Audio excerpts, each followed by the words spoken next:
ایک دن گھر سے آفس رکشے میں جا رہا تھا۔ اتفاق سے میری نظر رکشے کے شیشے پر پڑی جس پہ لکھا تھا، یہ سب میری ماں کی دعا ہے۔ دیکھتے ہی ہنسی آ گئی اور پوچھا، رکشہ چلانے کو اپنی ماں کی دعا کہہ رہے ہو؟ رکشے والے نے مسکراتے ہوئے جواب دیا، صاحب میرا تعلق مظفر گڑھ سے ہے۔ والد کا حادثے میں انتقال ہو گیا تو سگے تایا نے مکان جائیداد پر قبضہ کر کے والدہ اور ہم 6 بہن بھائیوں کو گھر سے نکال دیا۔ ماں ہمیں اپنے بھائی کے پاس لے کر کراچی آ گئیں۔ چند دن بعد بیگم کے کہنے پر ماموں نے بھی معذرت کر لی تو ساتھ والے محلے میں بیٹھک کرائے پر لے کر والدہ نے لوگوں کے گھروں میں کام کرنا اور رات گئے تک سلائی مشین پر محلے والوں کے کپڑے سینا شروع کر دیے۔ تعلیم کا تو سوچ بھی نہیں سکتے تھے، اسی لیے چھوٹی عمر سے سبزی منڈی جانا شروع کر دیا۔ سبزی اور پھلوں کی لوڈنگ ان لوڈنگ کرواتے اور ٹوکری پر پھل فروٹ بیچتے نوجوان ہوئے۔ پھر کنڈکٹری شروع کر دی۔ اس فیلڈ میں استادوں اور ڈرائیوروں کی مار کھاتے کھاتے جوان ہوئے اور پھر کسی کا رکشہ چلانا شروع کیا۔ پیسے اکٹھے کیے، کمیٹی ڈالی، پھر قسطوں پر اپنا رکشہ لیا۔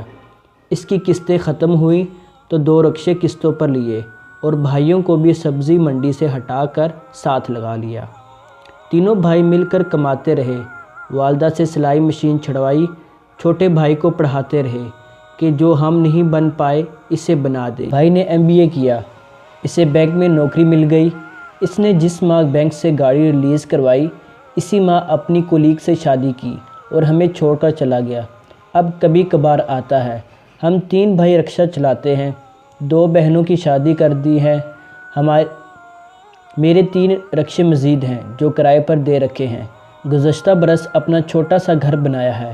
والدہ نے اپنی پسند سے میری شادی کر دی ہے۔ ہم سب اکٹھے رہتے ہیں۔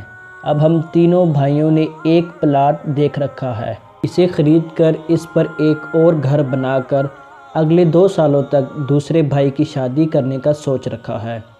چونکہ والدہ ساتھ رہتی ہیں، ان کی دعائیں ساتھ ہیں، تو امید ہے کہ اگلے 2 سال میں چھوٹے بھائی کا گھر اور اس کی شادی دونوں ہو جائیں گی۔ یہ سب ماں کی دعا نہ سمجھوں تو کیا ہے؟ باقی کا سفر خاموشی میں کٹا اور میں سوچتا رہا، مجھے اپنی والدہ کی دعا کے باعث جتنا زیادہ اللہ پاک نے بنا محنت کے دے دیا، اس سے کہیں کم کسی کو انتھک محنت کے بعد حاصل ہوا۔ اپنے ناشکرے پن پر 1000 بار توبہ استغفار کی۔